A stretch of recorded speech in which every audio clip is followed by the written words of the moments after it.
Here's the issue. She interviewed some folks with a Virginia gun rights group. Tell us what happened from there. Well, they were discussing background checks, and she asked them, how would you keep a terrorist from getting a gun if there were no background checks?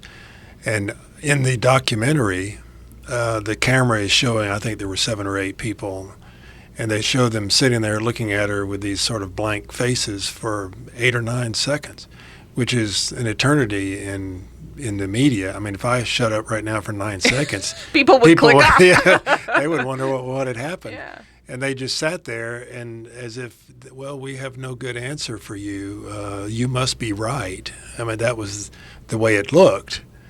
Well, it turns out that in this day of, the social media and everybody sort of keeping track of what other people are doing, it quickly became obvious that they had ready answers immediately.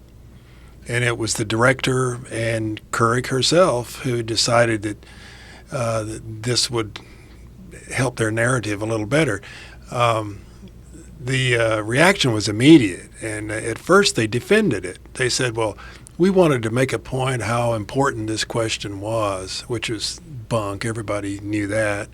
And then Couric, after a couple of more days, finally said, well, I looked at it again, and my director told me she wanted to stress the importance of this, and I realized that this didn't look like that's what we were doing, and I apologize.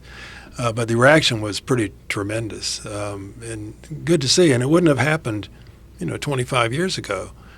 People may not have even known anything about it 25 years ago. Or if it were on a network news show, you would think that's how they really responded to the question. It makes you wonder how many 60 Minutes episodes have done the same thing, back in the 60s, the 70s, and the 80s, back when people didn't have this power, which it really is. Social media is the power to get the word out.